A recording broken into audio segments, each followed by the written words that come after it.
Continental dish, তাও আবার বাড়িতে, কি করে সম্ভব?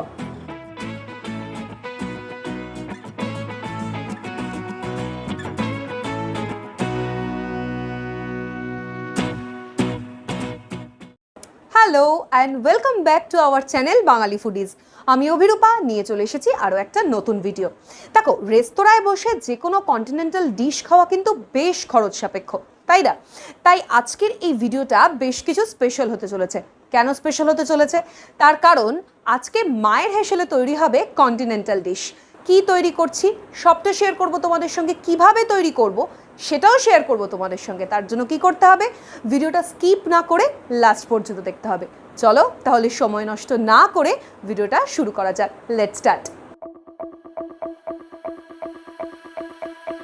নিয়েছি চিকেনের ব্রেস্ট, আর চিকেনের ব্রেস্টগুলিকে প্রায় 2 ঘন্টা লেবু আর নুন দিয়ে ম্যারিনেট করে রেখেছি, যাতে সেদ্ধটা খুব ভালোভাবে হয়ে যায়।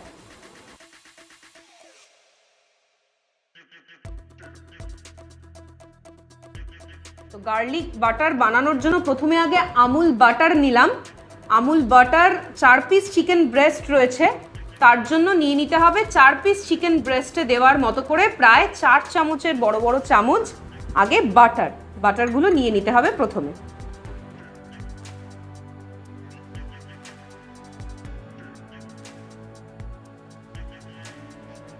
গার্লিক বাটার বানানোর জন্য যে মেন ইনগ্রেডিয়েন্টস সেটা হলো আদা, রসুন, কাঁচা লঙ্কা আর ধনেপাতা।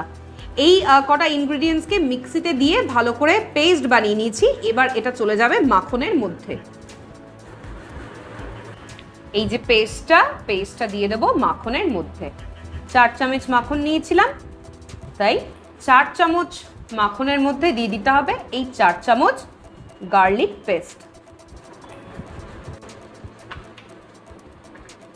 পেস্টটা দিয়ে দিয়েছি। এবার চামচ দিয়ে ভালো করে বাটারটা আর পেস্টটা মিক্স করে নিতে হবে।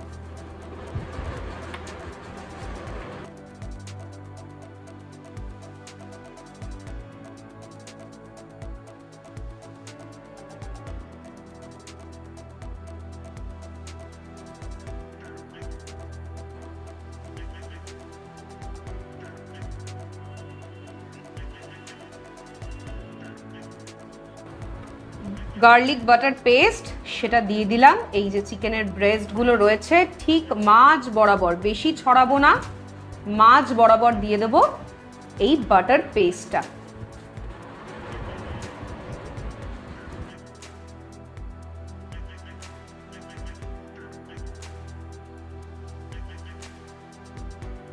খুব কেয়ারফুলি যে গার্লিক বাটার পেস্টটা দিয়েছি ওটা এরকম মধ্যিখান দিয়ে ঠিক সেন্ট্রাল লাইন বরাবর করে দিতে হবে, যাতে চারপাশে ছড়িয়ে না যায়, বাটারটা যাতে একদম চিকেন ব্রেস্টের মধ্যে থাকে।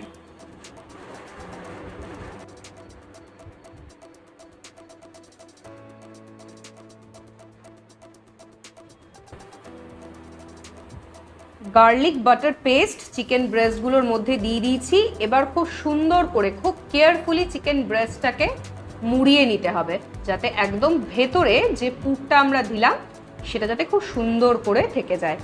সবকটা চিকেন ব্রেস্ট এভাবে মুড়িয়ে নেব খুব কেয়ারফুলি।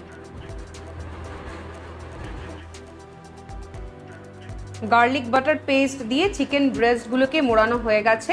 এবার খুব ভ্যালিড পয়েন্ট, চিকেন ব্রেস্টগুলোকে প্রায় 1 থেকে 1.5 ঘন্টা ফ্রিজে রেখে দিতে হবে। তার কারণ ভিতরে যে বাটারটা আছে, বাটারটা শক্ত হওয়ার জন্য।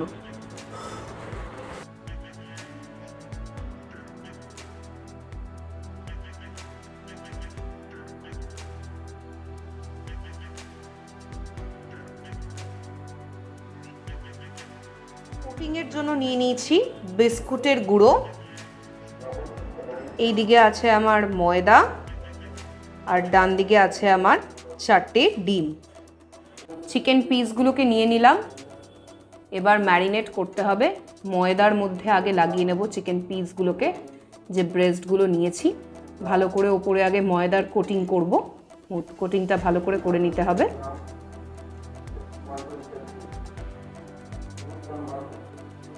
ময়দার কোটিংয়ের পর এবার দেব ডিমে। চিকেনের পিসগুলোকে ডিমের মধ্যে হালকা করে চুবিয়ে নেব। দেখতে পাচ্ছ তোমরা ডিমে চোবানো হয়ে গেল। এবার ডিম থেকে বিস্কিটের গুঁড়ো রয়েছে, বিস্কিটের গুঁড়োতে ভালো করে মাখিয়ে নেব। এটাই সবথেকে মেইন প্রসিডিওর। বিস্কুটের গুঁড়োগুলো এমনভাবে লাগাবো যাতে কোথাও কোনো ফাঁক না থাকে। খুব সুন্দর করে লাগিয়ে নিতে হবে যাতে পুরোটা কোটিংটা খুব সুন্দর করে হয়ে যায়। সমস্ত কিছুর কোটিং কমপ্লিট, দেখতেই পাচ্ছ বিস্কিটের গুঁড়ো রয়েছে, ময়দা রয়েছে, ডিম রয়েছে, ভালো করে কোটিং করে নিয়েছি। এবার যেটা মেইন কাজ সেটা হলো এই যে কোটিং করা অবস্থাতেই কিন্তু ফ্রিজে আবার 1 থেকে 1.5 ঘন্টা রেখে দিতে হবে যাতে এই কোটিংটা সম্পূর্ণ শুকিয়ে যায়। 1 থেকে 1.5 ঘন্টা এবার ফ্রিজে রেখে দেবো এই চিকেনের ব্রেস্টগুলোকে।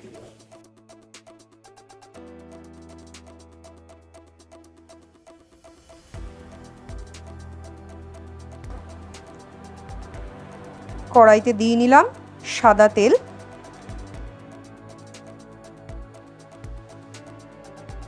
কড়াইতে অনেকটাই তেল নিয়ে নিতে হবে, তার কারণ ডিপ ফ্রাই করতে হবে। ফ্রিজে প্রায় 1 ঘন্টা ম্যারিনেট অবস্থায় কোটিংটা ছিল। এবার নিয়ে তেলটা গরম হয়ে এসেছে, কড়াইতে দিয়ে দেবো চিকেনের ব্রেস্টগুলোকে।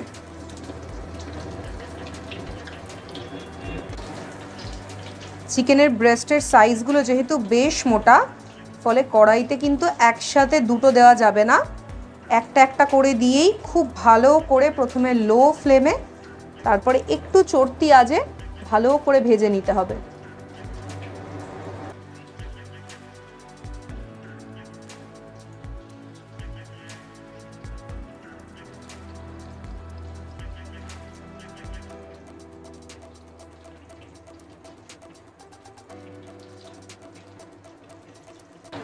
ভাজা কমপ্লিট, একদম রেডিশ ব্রাউন হয়ে এলে বুঝতে হবে ভাজা হয়ে গেছে। এবার ভালো করে তেলটা ছেঁকে তুলে নেব।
হাতে চলে এসেছে চিকেন আলা কিভ।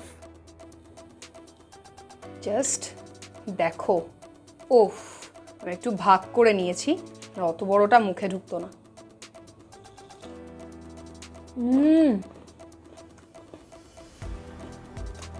মুখে দিচ্ছি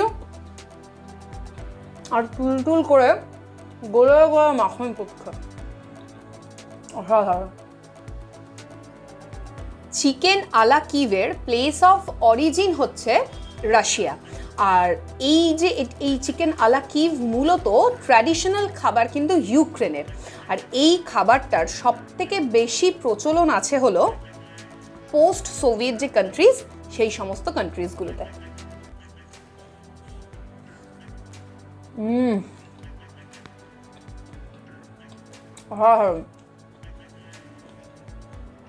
একটু কাঁচা পেঁয়াজ নিতে হবে।